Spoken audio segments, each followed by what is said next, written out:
Have you ever seen your finite element simulation explode, even when everything looked fine? What if the real problem isn't your code, but your geometry transformation? Let's uncover the secret matrix behind every FEM element, the Jacobian.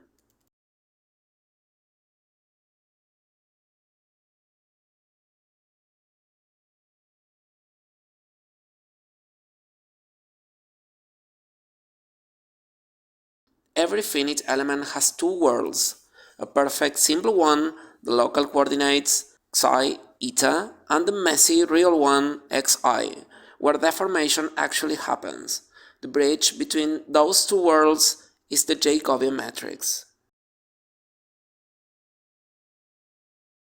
Each of the four terms in the Jacobian tells part of the story. Partial x over psi, how x changes when we move along psi. Stretch in the horizontal direction. Partial x over eta, how x changes with eta, the horizontal shift when we move in upward.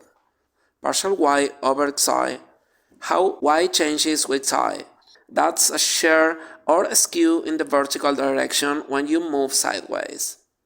Partial y over eta, vertical stretch, how much the element grows or shrinks vertically. When only partial x over psi and partial y over eta act, the element just scales. It gets bigger or smaller but stay aligned. Add a bit of partial x over eta or partial y over psi and it skews. And if the off-diagonal terms rotate together, you get rotation. The element spins without losing shape. So, even before we take the determinant, the Jacobian already encodes everything about how the element is shaped in space. Now, the determinant of J tells how area changes under the mapping. If that J equals 1, the element keeps its area. Perfect. If that J is bigger than 1, it is stretching. If that J is smaller than 1, it is shrinking or flipping. And when that J equals 0, the element collapses.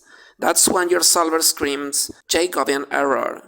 That's why checking the Jacobian is like checking the heartbeat of your mesh. Once it stops being positive, the simulation dies. Every single step of your finite element solver computes this Jacobian. Not once, but for every integration point. It converts derivatives, transforms strains, and ensures stresses are integrated in the correct geometry. The Jacobian hides inside almost every FEM equation.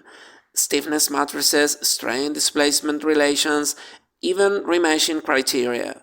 So next time you see it in code, remember, it is not just a matrix, it's the DNA of your element.